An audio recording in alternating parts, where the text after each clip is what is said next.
afternoon. It's Maajid Nawaz here on LBC. President Trump gave his first speech for a while from the White House Rose Garden and touted the administration's efforts to help produce a coronavirus vaccine through Operation Warp Speed. In a White House news conference, the US coronavirus response, he insisted that he would not put the country into lockdown, quote, under any circumstances. Here is Mr. Trump speaking.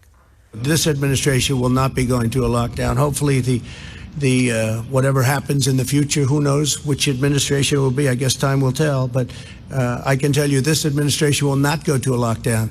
There won't be necessity. Lockdowns cost lives, and they cost a lot of problems. The cure cannot be, you got to remember, cannot be worse than the problem itself. And I've said it many times. And when you look at what happens during a lockdown, I just say it very loudly. It's horrible what happens with drugs, alcohol, depression, loss of jobs, business closures. It's a terrible thing. So this administration will not go, under any circumstances, will not go to a lockdown, but will be very vigilant, very careful. We understand the disease. It's a complicated disease, but we understand it very well. Right, so that's the interesting thing with President Trump's speech. Isn't necessarily the announcement that there's a coronavirus vaccine in his speech bragging about the success, because of course that was known by the time the speech came out. The interesting thing or part about the speech was what people have detected could have been some hesitation in his voice, because as he was speaking, he said, we will not go under lockdown under any circumstances, whichever administration comes in next. And so people are speculating as to whether he was about to say the next administration. Now, looking at that speech, think he was about to say the next administration, though I again hesitate and say that doesn't necessarily mean he thinks the next administration is going to be Biden's, because he might have been saying to apply the principle of charity, which I think in reason is very important. It is plausible he might have been implying his own administration is, for the listeners, people listening to him speak, the next administration, linguistically speaking, as opposed to the next administration standing in for the new administration. So we still don't know necessarily what's in his mind, though, of course, it is interesting that he did hesitate at that point, and then went from the word the definitive article, to whichever or whatever administration comes in next. So that is an interesting one. Now, to provide you my analysis on what I think is going to happen, let me first of all kick off by saying, guys, please, I've been taking a lot of flack over social media over the course of this week simply for trying to do my job. Now, allow me to reassure everybody that talking about a dispute for the first time in our lives that has occurred between two men both actively claiming the office of president for themselves, both actively claiming they won, actively not backing down, but also actively campaigning on the basis that they've won, I think that's newsworthy. But even if you don't think it's newsworthy, it interests me. And so on my own private Twitter, private as in personal Twitter page, not private, personal social media profiles, I have every right to discuss what interests me. And I think this is a news story, and therefore, what I'm trying to do is provide people with analysis. It's also very clear from my feeds that all I've done in terms of conclusions is to say, stay patient and wait for the recounts and for the legal judgments before getting too excited. Now, there's a reason I've said that.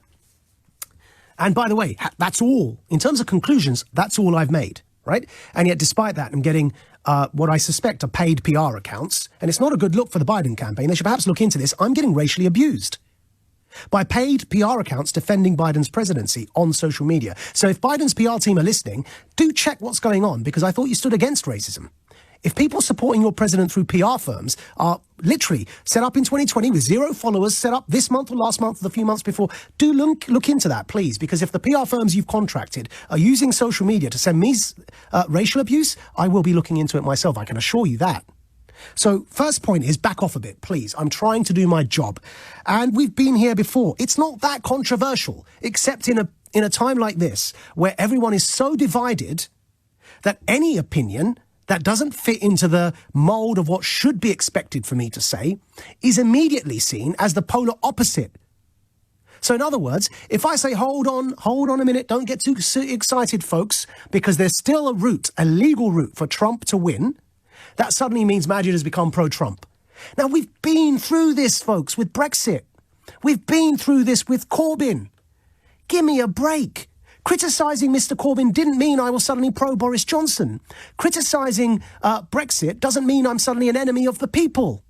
And then after Brexit was done and Boris Johnson got an 80-seat majority, telling my fellow Remainers, that's it, we lost, doesn't mean I've suddenly become a Brexiter. In fact, suggesting that we go down the Five Eyes route and start trying to form trade alliances with the 5 English-speaking allies of ours, Canada, Australia, New Zealand and America, and us, that's 5, that doesn't mean I've suddenly become a Brexit. It means I've lost something, the Brexit debate. I lost it, and now I'm trying to stand on my feet and say what's good for my country next.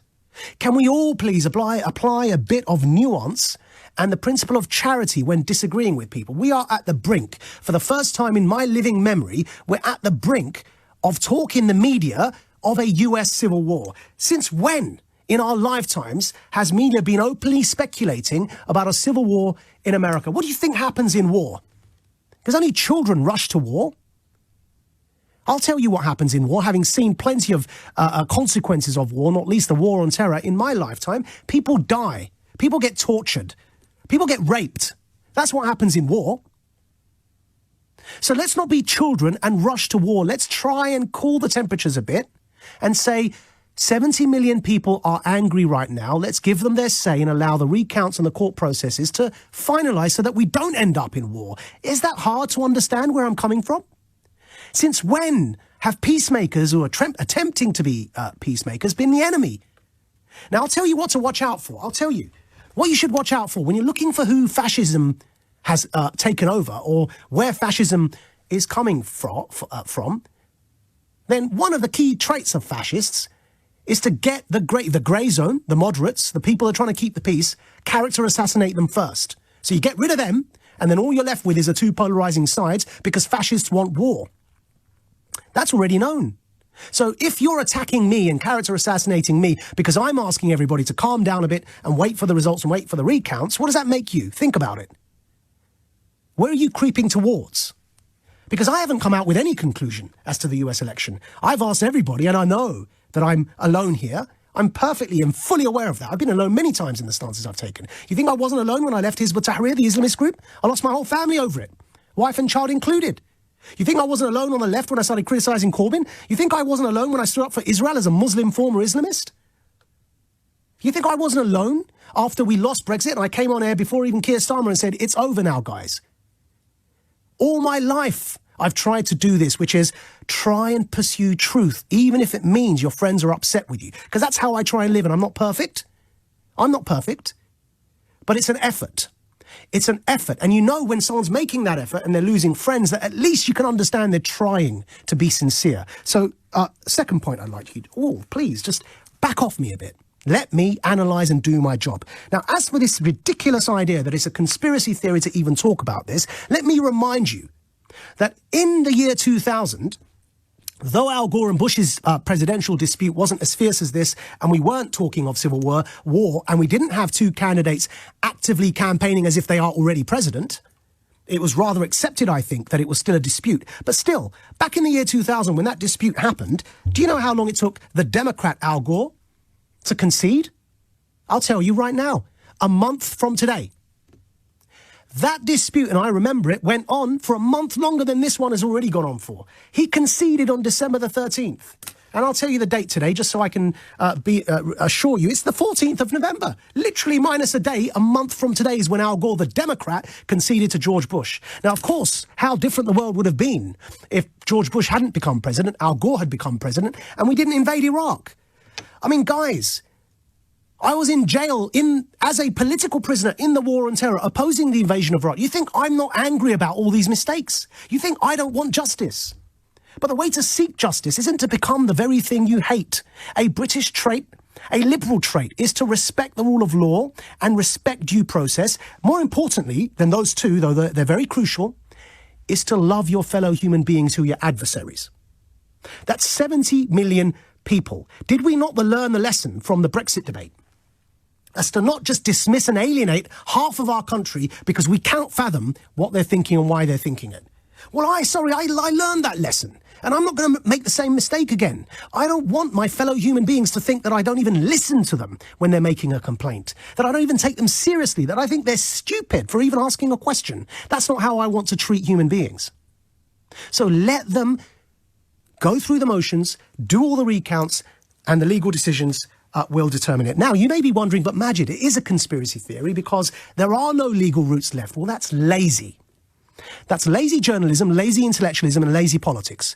Because I can tell you, as I said last week on this show, my regular listeners will know, there is definitely a route forward for Mr. Trump. Not that I'm saying I support it or don't support it. I'm just telling you the facts. Since when is telling the facts offensive?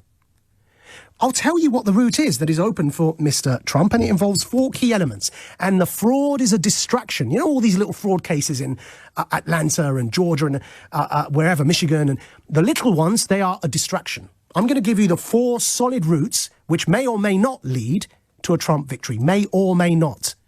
Because the media don't decide who is president. The Electoral College does, and the Senate or the House has to approve it in Congress. And then the person sworn in on the 20th of January is the president. Well, the first thing I'm going to say in terms of routes is let's not forget. And remember, from my last weekend show, I said it 7 days ago. I said Georgia will come down to a recount and Pennsylvania will go to the Supreme Court. Now, already, before the election, in a case known as the Republican Party of Pennsylvania versus Bukvar, there is a constitutional case sitting in the Supreme Court that is not about fraud. So all these lines about even if fraud was determined, it's not enough votes to get rid of Trump. The case in the Supreme Court, which could potentially nullify the entire Pennsylvania election, is a constitutional case, which is why it could potentially nullify the entire Pennsylvania election. It's a case of Pennsylvanian state judiciary being accused by the Pennsylvania Republican Party of judicial activism in direct contravention of a law passed by the Pennsylvania legislature. That case, a constitutional case about judicial activism, which could nullify all of the mail-in ballots in totality, not the in-person ballots, all of the mail-in ballots, on a constitutional point, not on a fraud point. That case has been with the Supreme Court from before the election. It's called Republican versus Bukvar. Now, that case, Bukvar spelled Boockvar. That case, as I said, depending on how it goes, could swing Pennsylvania towards Trump. That's 20 electoral college seats. Add to that, the recounts in the various states, such as in Georgia, such as in Wisconsin, right? And again, that means because they're in recount, Georgia and Wisconsin, which is very surprising they went Democrat in the first place, it's very fine margins, could end up going to Trump. We don't know. And because of what happened with Gore and Bush in 2000, it didn't get resolved until a month from now, on December the 13th. I'm going to continue saying we don't know and pour cold water on this. So there is the Bukvar case. There are the recounts. If you add, hypothetically, Trump won Bukvar. That's 20 seats. If Trump gets Georgia and Wisconsin back again, and he's already got Alaska, and yesterday he won I think it's South Carolina or North Carolina. He won North Carolina, yeah? So if you add North Carolina, Alaska, Georgia, Wisconsin, and Pennsylvania, and there are voting challenges in Michigan and Nevada, then Trump's won. Now, I'm not saying that's going to happen. I'm saying there are routes for him to win again. Do not listen to people who say to you it's all conspiracy. It is not. Just as it wasn't in the year 2000 when the shoe was on the other foot, and we, liberals, were complaining about a Bush victory, and Al Gore, a great man, continued to fight it for a month from today even. So there is a route. Now, I'll give you another point, right? So I've said the Bukvar case and I've mentioned the recounts, both very plausible and very legal routes forward for Mr. Trump. The other one is the Electoral College. Now, the very interesting thing with the Electoral College, and this is a quirk that I believe my British listeners will understand because we're in a very similar system. And that quirk is the following. In all of those key states where they are so close that some of them are having recounts and others, even if it isn't a recount, it's people are recognizing, my God, how did it get so close, right? The key thing is a bit like first past the post here, and the conventions in our political constitution aren't necessarily written in stone, which is why Mr. Johnson was able to suspend Parliament. Let me tell you this. In Arizona, in Pennsylvania, in Minnesota, and in Georgia. Now, Pennsylvania, I said to you, is going to go to it is in the Supreme Court. Minnesota, there are Minnesota and Georgia. Those are the other two, in Arizona. So that's 4 states. In those 4 states, the Electoral College is not legally obliged to follow the majority of votes in the state. In other words, the Electoral College could decide if Pennsylvania ruled against Biden or if another state found fraud. The Electoral College in these 4 states, Arizona, Pennsylvania, Minnesota, and Georgia, they could say, listen, we don't feel comfortable about this because of the fraud or because of the recounts or because of the Pennsylvania Supreme Court decision. We're not going to follow what the voters have said because they didn't know about the fraud or the Supreme Court decision before we had to approve of their vote. They are not legally obliged to follow the votes in their states. That's important information for people getting excited because that's the way the system works. And it's what, it's what conventions mean in politics, why we need political reform. I'm all for political reform, but you can't change the rules before you change the rules, if you get what I mean. So that's one other angle in which Trump could win. The final one, and this is a big one. General Flynn's lawyer, Sidney Porter, who is otherwise well regarded, has given a 6-minute speech that I posted on my social media feed yesterday, alleging flabbergasting and staggering criminal treason, which begins with this company called Dominion, which is the software company used to count the votes. And what General Flynn's lawyer, who's also now Trump's counsel, Sidney Porter, has been alleging on Fox News is that the level of fraud involved on the back end of this Dominion software would cancel out hundreds of thousands of votes. And she used the word criminal and said, I'm going to release the Kraken soon. Now, I don't know if she's telling the truth, but as a broadcaster, as an analyst, it's not my job. Well, it is my job because this is an opinion show. But if I was a news reporter, it wouldn't be my job to know whether she's telling the truth. It would be my job to report the news. You've got the chief counsel, General Flynn, who's now in the president's counsel as a well-known lawyer alleging criminal treason. Enough criminal treason, if you watch the video, to completely change the results because of software fraud. Now, that's a story. So I've just given you 1, 2, 3, 4, 5 routes which Trump still has that he could use to win this presidency. They are 5 legal routes, and none of them are conspiracy theory. So please, when responding to this monologue, let's stop the ad hominem, play the ball and not the man, shoot the message and not the messenger, and stop going after me and just listen to what I'm saying and respond to my words. Do me the courtesy of thinking I'm not stupid. Thank you very much for listening to Maajid Nawaz, and the time is 2:20. Good afternoon. I get one big correction for my monologue. I'm so sorry, Zoe. I said Sidney Porter, didn't I? It's Sidney Powell. I'm so sorry, everyone. Sorry, Sidney Powell. I called you Sidney Porter. Apologies, it won't happen again. Right, let's go to your calls. 03456060973. That's the number to call. What is next for President Trump? Lots of you trying to get in. Here's James from Birmingham. Hi, Maajid. Welcome, sir. I called you last week about this just to ask you, or just to I asserted that the legal claims were going to come to absolutely nothing. Yeah. I've listened to what you've said. I've kind of followed you on Twitter a little bit as well. And I just want to ask, what's your motivation for this? Because there definitely doesn't seem to be... James, stop a minute. Did you not hear me just say, play the man and not the ball? I did. Yep. Now, my motivations are irrelevant to you. I shouldn't have to say to you that I have sincere intention. So if you want to carry this conversation on, talk about what I said, substance, not why I said it. Do you want to carry this on? No, I do. Right, because I'm not asking your motivations. Am I calling you a racist or an Islamophobe for calling me up and disagreeing with me? Well, I didn't. No, the point is I'm not attacking your motives. Two can play at that game, fine. And I have the microphone. So if you want to follow the rules of this conversation for my show, let's talk about the message and not shoot the messenger. I don't care who it is, left or right or up or down. I talk about ideas and not people. Okay, so, I mean, I think from Trump's tone yesterday, even he seems to... I mean, you obviously read into it differently. Even he seems to be sort of... Okay, sir, I've just explained all of that. Do you want to address some of the points I made as to why I think there's still a route for him to win, even though I'm not expressing to you my personal opinion here? This is analysis. I'm not telling you I want him to win. I'm saying he might still win. So could you address the points I've made? Yeah, I don't think there is. I've given you 5 reasons, James. I've said to you the Bookvar case, which is currently at the Supreme Court. I've said to you the recounts in the states. That's 2. I've said to you the Electoral College in those key states are not obliged legally to vote according to how their states voted. That's 3. And I've said 4 is the allegations that Sidney Powell made, who's General Flynn's lawyer and Trump's counsel, that there is criminal treason with the Dominion software. There's 4 reasons. Could you address those 4 and say to me why you think they're not legitimate reasons to have a conversation? Okay, so the Bookvar case, let me just talk about that one then. Please. I think that's the case in which the court said that the vote should be segregated. Nope. The ballot should be segregated. Incorrect. Is that not the...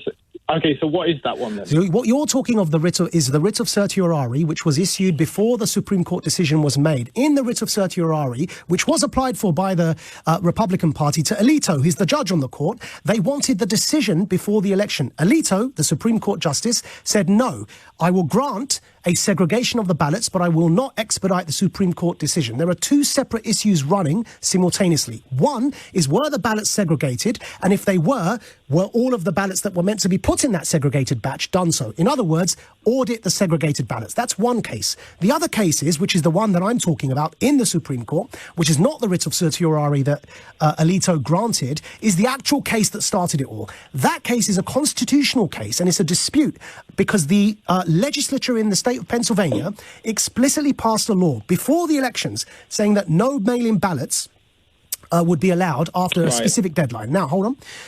Hold on. I'm going to describe what happened next. Now, the legislature put that law in. The court in Pennsylvania, the high court, the highest court in the state of Pennsylvania, basically ruled against the state legislature, right? Now, what happened then is the Republicans took the high court and the governor, Bukvar, to the Supreme Court to say that's unconstitutional. So it's a case of judicial activism versus legalism, right? Now, in the law that the judges ruled against inside the state of Pennsylvania, it caters for whether this law is going to be ignored. And it says if one part of this law is ignored, the entirety of the law is nullified. So the case that Alito and the other justices are going to decide on, if they determine that the mail-in ballots were unconstitutional because they violated the law passed by the state legislature of Pennsylvania, the entirety of the mail-in ballots will be nullified. That's written in the letter of the law. That dispute is different to the segregating ballots. Do you understand, James? In Pennsylvania? Yeah. Right, so does that mean there's still a legal route for Trump to take Pennsylvania? Yes, there is still a legal Thank you. route. Let's move to the next one. Electoral College. Do you agree with me or not that the Electoral College of the states I named are not legally obliged to vote according to their states? Now this one No, wait. Before you respond to it, is that true? Yeah. Have I given you a fact? That is true. Right, so that means he's still got a legal route to win, doesn't it? Yeah. Right, let's go to the recounts. Is it plausible before, and I will let you come back on this, don't worry, I know what I'm doing, James, but I'm just making sure, because you started very badly, I'm just making sure you understand what I'm saying and forget me and listen to the points I'm making, because people don't listen to me and they think I'm stupid. So, let's go to the recounts. In Georgia, is it possible, because there's a point, Zoe, could we get the percentage that he lost by in Georgia and Wisconsin? But it's about 1%, James. So is it possible in your mind that in those recounts, legally, Trump might take Georgia and Wisconsin? It's possible, Right, so that's still a legal route, isn't it? Right? In other words, if he took Georgia, Wisconsin and Pennsylvania, have you done the math? Have I done the math? Yeah, if he took Georgia, Wisconsin and Pennsylvania, who wins the US election? Donald Trump. Right, because he's already taken North Carolina and Alaska. That means, all I'm saying is there's a legal route for Trump to win. Stop calling it before it's time to call it. Is anything I just said there wrong, James? No, nothing you said is wrong. Thank you. But my question is simply, what is it therefore you wish to discuss with your callers? Because you've laid out a bunch of absolute possibilities that this might happen. Right, why do you think no newspaper in Britain is talking the way I've just spoken to you? Well, first of all, I don't know. Right, but I'm and that's the point I'd like to make. Because there's lots of newspapers in the UK that would traditionally be aligned with Trump. I know, so I'm absolutely perplexed as to why. Exactly. But I also want to know why nobody else on your channel. Don't ask me, dude. Listen, it's not my fault I'm the only one trying to understand what's going on. Ask them. I mean, I'm not going to start telling you they're thick and I'm not, because I'm asking people not to think I'm stupid. You know the number of people that text me or emailed me or called me saying, Maajid, are you okay? Okay, so can I also ask you why Fox News then? Don't ask me, dude. I have no idea. I'm not Fox News. I'm not there with those people. So my answer to you is because everybody has realised that this is flogging a dead horse. No, James. When you say everybody, that's simply not true, is it? Because James, be sensible. The president of the most powerful country in history, he hasn't conceded yet. The Secretary of State, Pompeo, the former head of the CIA, said there's going to be a next Trump term. General Flynn hasn't conceded, right? So when you say everybody, the entire White House hasn't conceded. That means it's a story. And then you look at whether they're being conspiracists or fascists, or whether they've got a reason not to concede, and that's the conversation we just had. Well, Ed, I would like to hear you discuss this with Simon Marks, who doesn't ever appear on your show, because he obviously knows a lot more about this than I do. James, I opened myself up last weekend to 2 3-hour shows on this very analysis, and had the public grill me for 6 hours. Right, including a law professor. I don't know if you heard it, but Zoe has his name. Yeah, I did hear it. And the law professor agreed that, yes, there's a case in the Supreme Court. Now, don't ask me why I feel like I'm shouting into the into the ether and no one's listening to me. That's my entire life, dude.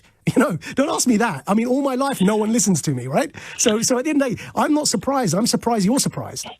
Well, what I'm also saying is, isn't there a point at which you have to realise, or you should realise, that nobody is doing this because nobody thinks it's credible enough? Yes, I'll tell you the point. It was a month from now when Al Gore conceded. Now, he's a Democrat. Why, when the shoe's on the other foot, why don't you grant your enemy the same that you grant your friend? Al Gore conceded on the 14th of December in the year 2000. Mm-hmm. I don't know how old you are, James, but I remember it. Yeah, I remember it. Right, I remember it. Right, so when we lost Brexit here, I don't know if you're a Remainer, but I was, right? When we lost Brexit here and Parliament was suspended by Boris Johnson, did we just give up or go to the Supreme Court and get it reinstituted?